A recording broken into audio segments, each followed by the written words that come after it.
Good morning students. हम पढ़ रहे हैं नंदिनी हिंदी पाठ्य पुस्तक और इसमें पार्ट 2। हमने अब तक पढ़ा है कि हामिद, जिसके माता पिता इस दुनिया में नहीं है और अपनी दादी के साथ रहता है, और दादी बड़ी मुश्किल से उसे 3 पैसे देकर ईदगाह मेले में भेजती है।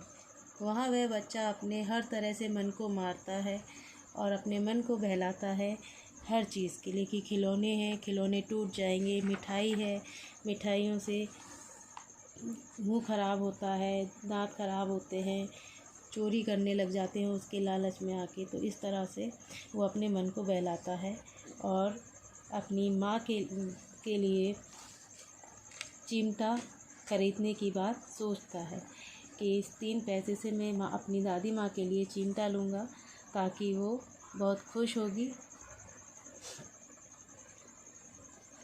अब वो चिमटा ले लेता है और चिमटे को देखकर उसके जो संगी साथी हैं वो उसका मजाक बनाते हैं।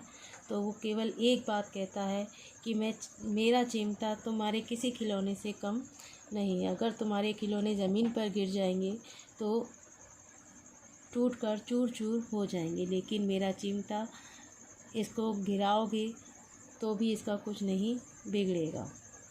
अब हम आगे पढ़ते हैं। महमूद बोला, तो ये चिमटा कोई खिलौना है? हामिद, खिलौना नहीं है। अभी कंधे पर रखा बंदूक हो गई, हाथ में ले लिया फ़कीरों का चिमटा हो गया। चाहूँ तो इसे मंजीरे का काम ले सकता हूँ। एक चिमटा जमा दूँ तो तुम लोगों के सारे खिलौने की जान निकल जाए।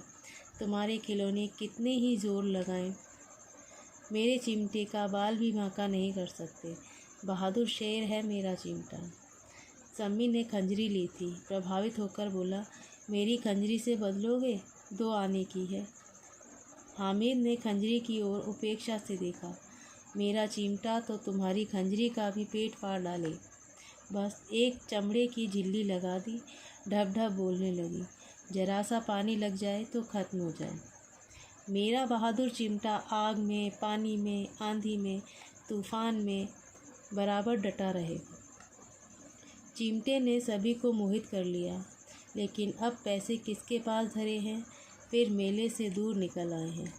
धूप तेज़ हो रही है, घर पहुंचने की जल्दी है। बड़ों से जिद करें तो भी चिमटा नहीं मिल सकता। हामिद है बड़ा चालाक, इसलिए उसने अपने पैसे बचा रखे थे।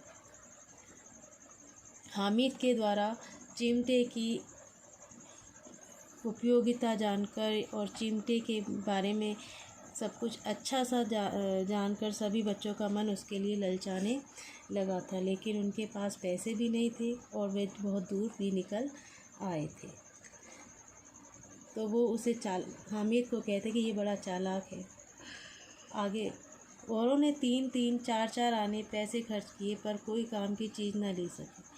हामिद ने 3 पैसे में रंग जमा लिया। सच्ची तो है, खिलौनों का क्या भरोसा, टूट फूट जाएंगे। हामिद, चिमटा तो बना रहेगा बरसों।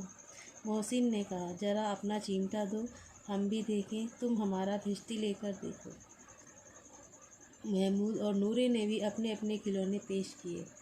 हामिद को इन शर्तों को मानने में कोई आपत्ति न थी। चिमटा बारी बारी से सबके हाथ में गया और उनके खिलौने बारी बारी से हामिद के हाथ में आए। कितने खूबसूरत खिलौने थे। रास्ते में महमूद को भूख लगी, उसके बाप ने केले खाने को दिए। महमूद ने केवल हामिद को अपना साथी बनाया, उसके अन्य मित्र मुंह ताकते रह गए। यह उस चिमटे का ही प्रभाव था। यहाँ पर लेखक ने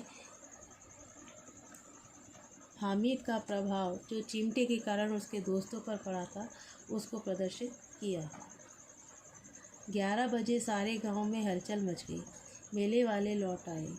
मोहसिन की छोटी बहन ने दौड़कर भिश्ती उसके हाथ से छीन लिया और मारे खुशी के उछली तो मियाँ भिश्ती नीचे आ गिरे और सुरलोक सिधार गए। मियाँ नूरे के वकील का अंत इससे ज़्यादा गौरव में हुआ। वकील ज़मीन पर या ताक पर तो बैठ नहीं सकते, उनकी मर्यादा का विचार तो करना ही होगा। दीवार में 2 खूंटियाँ गाड़ी गईं, उन पर लकड़ी का एक पटरा रखा गया। पटरे पर कागज़ का एक कालीन बिछाया गया। वकील साहब राजा भोज की भांति सिंहासन पर विराजे। नूरे ने उन्हें पंखा झलना शुरू किया। अदालतों में खस की चट्टियाँ और बिजली के पंखे रहते हैं, क्या यहाँ मामूली पंखा भी न हो? बाँस का पंखा आया और नूरे हवा करने लगा। मालूम नहीं पंखे की हवा से या पंखे की चोट से वकील साहब स्वर्गलोक से मृत्युलोक में आ गए। उनका माटी का चोला माटी में मिल गया। फिर बड़े जोर शोर से मातम हुआ और वकील साहब की अस्थियाँ घूरे पर डाल दी गई। अब मियाँ हामिद का हाल सुनिए। अमीना उसकी आवाज़ सुनते ही दौड़ी और उसको गोद में उठाकर प्यार करने लगी। सहसा उसके हाथ में चिमटा देखकर वह चौंकी। बोली, यह चिमटा कहाँ से आया? मैंने मोल लिया है। कै पैसे में? 3 पैसे में। अमीना ने छाती पीट ली। यह कैसा बेसमझ लड़का है। दोपहर हुआ, कुछ खाया न पिया। लाया क्या? चिमटा। सारे मेले में तुझे कोई चीज़ न मिली जो यह लोहे का चिमटा उठा लाया? हामिद ने अपराधी भाव से कहा, तुम्हारी उंगलियां तवे से जल जाती थी, इसलिए मैंने लिया। बुढ़िया का क्रोध तुरंत स्नेह में बदल गया। बच्चे में कितना त्याग, कितना सद्भाव और कितना विवेक है। दूसरों को खिलौने लेते और मिठाई खाते देखकर उसका मन कितना ललचाया होगा। इतना जब्त इससे हुआ कैसे? वहाँ भी इसे अपनी बुढ़िया दादी की याद बनी रही। अमीना का मन गदगद हो गया। वह रोने लगी। दामन फैलाकर हामिद को दुआएं देती जाती थी और उसकी आंखों से आंसू की बड़ी बड़ी बूंदें गिर जाती थी। इस तरह से हामिद के द्वारा जो अमीना के लिए चिमटा लाया गया था, उसे देखकर दादी माँ पहले तो गुस्सा हुई और फिर उसके त्याग को समझकर उसने गले लगा लिया और उसको दुआएं देने लगी। बच्चों, यहाँ हमारा ये चैप्टर ख़त्म होता है। अब आपको अपनी फेयर कॉपी में इसके शब्दार्थ करने हैं और कठिन शब्द करने हैं।